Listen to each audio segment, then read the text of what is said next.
بیٹا باپ کے خلاف بغاوت کرنے کے لیے کھڑا ہو گیا، بیٹی ماں کے سامنے باغی بن گئی۔ مولانا سیما صدیقی صاحب، جس گھر کے پیار کا معیار یہ ہو جائے بیٹی ماں آپس میں بات نہیں کرتی، محلے والوں نے پوچھ لیا تیری بیٹی کیوں منہ بنا کے بیٹھی ہے؟ ماں کہہ رہی ہے اس کے فون کی گھنٹی بجی تھی، یہ باتھ روم میں منہ دھو رہی تھی، اس کی گھنٹی بجتی رہی، میں نے اس کی بغیر اجازت کے فون اٹھا لیا، یہ بچی اس وجہ سے میرے سے ناراض ہو گئی۔ خدا پاک کی قسم ہے، مجھے ایمانداری سے بتاؤ اس گھر کے اندر حوا کی بیٹی کے کپڑے اتریں گے کہ بچیں گے؟ اللہ اکبر، بہت اچھا، بہت اچھا، بارک اللہ، بارک اللہ۔ بیٹے نے باپ کے مرنے سے پہلے بغاوت شروع کر دی، ماں کو آ کے کہہ رہے ابا کو کہ دکان پہ نہ آیا کر، یہ میری مرضی سے مجھے کاروبار نہیں کرنے دیتا۔ باپ کہتا ہے ظالمہ میں نے کاروبار کیا، اور بابا خدا کے واسطے میرے سفید داڑھی کا خیال کر لے، کیا پتا میری اللہ اللہ کرنے سے برکت آئے، میں تجھے سوتا تو نہیں پکڑا سکتا، میں تھیلی کھول کے نہیں دے سکتا، میں ترازو میں سامان تول تو نہیں سکتا، لیکن تیری طرف گاہکوں کو دیکھ کے تیری روزی کے لیے دعا تو کر سکتا ہوں۔ جب باپ بیٹا اس بنا پر دکان چھوڑ کے چلا جائے کہ یہ باپ بیٹھے گا یا میں بیٹھوں گا، مجھے ایمانداری سے بتاؤ جب گھروں کا حال یہ ہو جائے، بیٹا فون کرے گھر کے اندر ابا کہاں بیٹھا ہوا ہے، ابا سو رہا ہے، ابا سامنے بیٹھا ہوا ہے، اما جان ابا کو جب کمرے میں لے جائے پھر مجھے فون کرنا، پھر میں کمرے میں آؤں گا۔ مجھے رجحان کے لوگوں ایمانداری سے بتاؤ جو کمرے میں بیٹا باپ کا سامنا نہیں کرتا، وہ مرنے کے بعد باپ کی قبر پہ کیسے آئے گا؟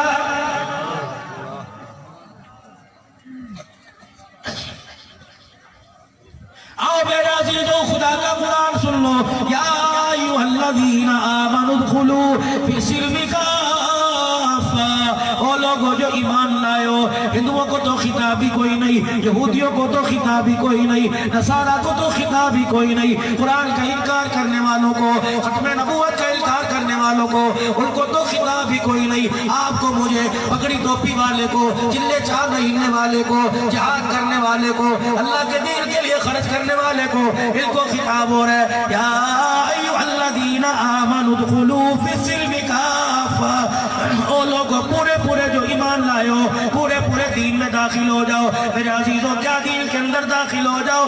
دیکھو جب کلمہ تم نے اسلام کا پڑھ لیا تو لبادہ بھی اوڑھنا پڑے گا، اندر سے بھی ایک ہونا پڑے گا، باہر سے بھی ایک ہونا پڑے گا، پھر جان مال تیرا نہیں ہے، مرضی تیری نہیں اللہ کی ہے، حکم تیرا نہیں چلے گا اللہ کا چلے گا، جان بھی اللہ کی، مال بھی اللہ کا، کیونکہ ان اللہ اشترى من المؤمنین انفسهم واموالهم بان لهم الجنہ۔ ایک طرف تو قرآن کہہ رہا ہے کہ تیرا مال تیری جان تیری نہیں بلکہ اللہ کا ہے۔ ماشاءاللہ ماشاءاللہ، بارک اللہ بارک اللہ۔ اعلان ومن ذا الذی یقرض اللہ قرضا حسنا، کون ہے جو اللہ کو قرضہ دے؟ آج مولانا نواز کروڑی نے کھڑے ہو کر مدرسے کا چندہ نہیں مانگا بلکہ اللہ کے لیے قرضہ مانگا ہے۔ مدارس دینیا کے ساتھ تعامل کرنا، نبی کے مہمانوں کے لیے تعامل کرنا، میرے عزیزو یہ اللہ کو قرضہ ہے۔ ننگے کو کپڑا پہنا دینا، بھوکے کو کھانا کھلا دینا، بھٹکے ہوئے کو راستہ بتلا دینا، بے مکان والے کو مکان دے دینا، بے روزگار کو روزگار دے دینا، یہ سارا کا سارا اللہ کو قرضہ ہے۔ من ذا الذی یقرض اللہ قرضا حسنا، کون ہے جو اللہ کو قرضہ دے؟ اللہ اکبر۔ ایک صحابی بیٹھا ہوا تھا، سہل پریشان ہو گیا، دل دھڑکنے لگا، اٹھ کے حضور اکرم صلی اللہ علیہ وسلم کی مجلس سے باہر چلے گئے۔ حضرت ابو درداء انصاری رضی اللہ تعالیٰ عنہ کا سامنا ہو گیا، طبیعت پہ بے چینی دیکھی، چہرے پہ گھبراہٹ دیکھی۔ ابو درداء انصاری رضی اللہ تعالیٰ عنہ نے ہاتھ پکڑ لیا، کہا میاں کیا بات ہے، آج چہرے پہ غم کے آثار کیوں ہے، آج پریشان کیوں ہے؟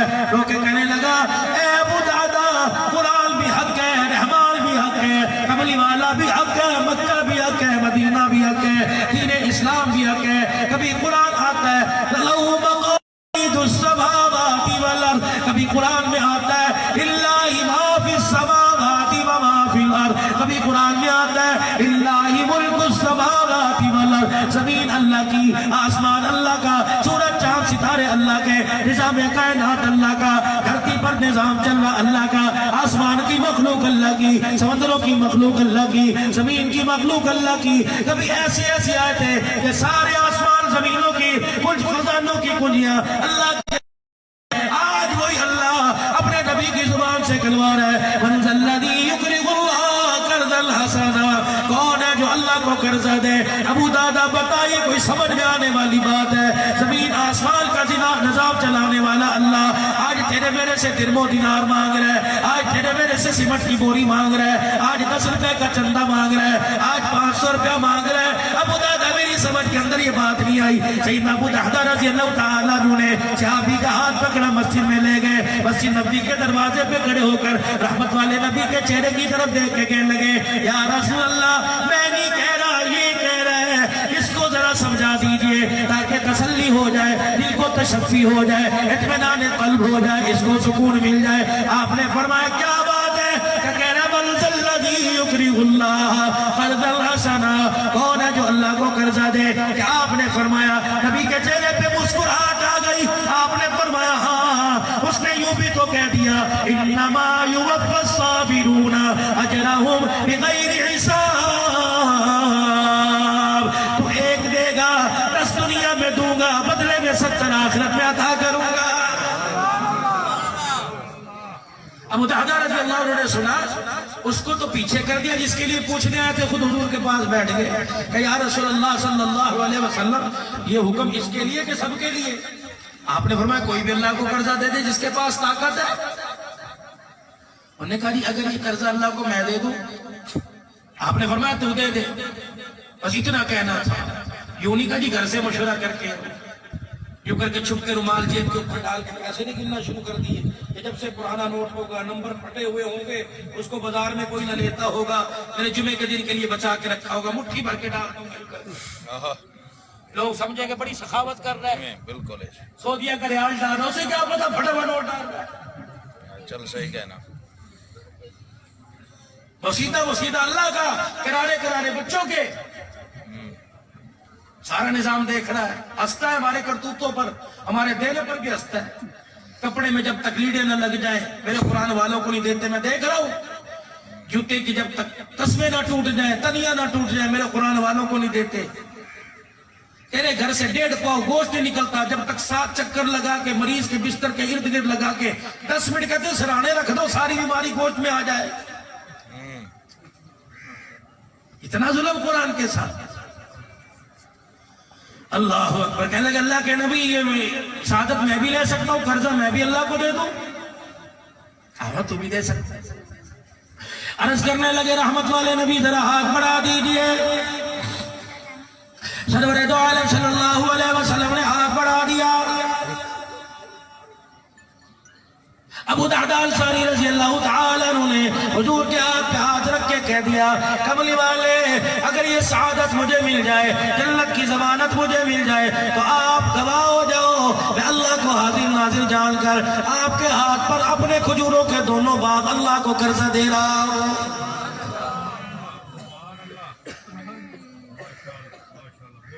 تیرے میرے جیسا ہوتا پیچھے مدرسے میں لے جاتا، کہتا دوست تو گزارا نہیں ہوگا، کچھ اور دے دے. واہ میرا نبی، اللہ قربان جائے، ساری دنیا آپ کے قدموں پہ قربان ہو. سبحان اللہ. آپ نے فرمایا ابو دہدہ بچے ہیں کہ جی، اس کے علاوہ کچھ اور ہے کہ نہیں؟ پھر اللہ اتنا بھی قرضہ نہیں مانگ رہا کہ تیرے بچے بھوکے مرے. پھر میں کیا کروں؟ ایک باغ اللہ کو دے دے، ایک بچوں کے لیے. وہاں بھی صحابہ کا انصاف دیکھو.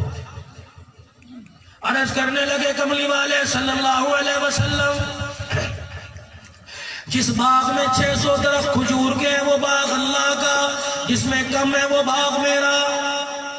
ادھر ابو دہدہ نے ہاتھ بڑھایا، ادھر حضور نے ہاتھ بڑھا دیا. فرمایا ابو دہدہ ہاتھ کر. ابو دہدہ کے ہاتھ پہ حضور نے ہاتھ رکھا. فرمایا تو نے اللہ کو قرضہ دیا، بدلے میں محمد تیری جنت کا ضامن بن گیا. اور قریب ہوئے حضور کے گھٹنوں کے ساتھ گھٹنے جوڑ کے بیٹھ گئے. کہنے لگے کملی والے میری بیوی بھی ہے، اس کے لیے کیا حکم ہے؟ فرمایا تیری سخاوت پر، تیرے قرضے پر میں تیری بیوی کی جنت کا ضامن بن گیا. آنکھوں میں آنسو آ گئے. کہنے لگے کملی والے میرے میرے چھوٹے چھوٹے دو بچے ہیں، ان کے لیے کیا حکم ہے؟ حضور کے چہرے پہ مسکراہٹ آ گئی کہ تیرے دینے میں تنگی آ سکتی ہے، اس کے دینے میں تنگی کوئی نہیں، تو نے اللہ کو باغ دیا، میں محمد نے تیرے گھرانے کے لیے جنت کا وعدہ کر لیا۔ بعض لوگ وصیت لکھواتے ہیں میں مر جاؤں یہ مکان مدرسے کو دے دینا۔ ابو درداء الغفاری رضی اللہ تعالیٰ عنہ اٹھے، جہاں ان کا گھر تھا، جہاں ان کا کھجوروں کا باغ تھا، پہنچے۔ اتنی بھی ہمت نہ ہوئی یہ باغ میں نے اللہ کو دے دیا، اتنی بھی ہمت نہ ہوئی کہ گھر کے اندر قدم رکھ کے بیوی کو جا کے سمجھا سکے۔ دروازے پہ کھڑے ہوئے، یا ام درداء، اے درداء کی ماں ذرا جلدی سے باہر آ جا، لیکن سب تیاری کر کے آئیو، دوبارہ اندر جانے کی اجازت نہیں۔ حضرت ابو درداء رضی اللہ تعالیٰ عنہ کی اپنی آ گئی، اللہ اکبر، میرے عزیزوں آ گئی، کہنے لگی اے دادا کے ابا کیا ہوا؟ کہنے لگے تم ناراض تو نہ ہونا کہ تو نے ایسا کام کیا کر دی، کیا کر دیا؟ میں ناراض تیرا سے کبو فرما بردار بیوی تھی، رحمت دو عالم صلی اللہ تعالیٰ علیہ وسلم سے انہوں نے کلمہ پڑھا تھا، انہوں نے دین سیکھا تھا، انہوں نے تربیت حاصل کی تھی، ان کا استاد کالی کملی والے صلی اللہ علیہ وسلم تھے۔ کہنے لگی ابو درداء کیا ہوا؟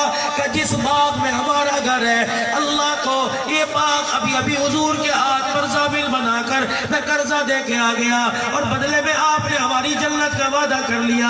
ابو درداء رضی اللہ تعالیٰ عنہ کہتے ہیں بیوی نے ایک سنا، جلدی سے قدم بڑھا کر میرے آگے سے 4 قدم اور آگے کھڑی ہو گئی اور اپنے گھر کی طرف دیکھنے لگی کہ کھجوروں کے درختوں کا سایہ تو نہیں آ رہا، اس کے تنوں کا سایہ تو میرے وجود میں نہیں پڑ رہا۔ ابو درداء کہنے لگے اتنی بھی کہاں جلدی، میرے آگے سے چکر لگا کے چلی گئی، کھڑی تو کہ ابو درداء جو باغ اللہ کو قرضہ دے دیا، اس کے کھجوروں کے درخت کے سائے کے نیچے کھڑا ہونا بھی حرام ہو گیا۔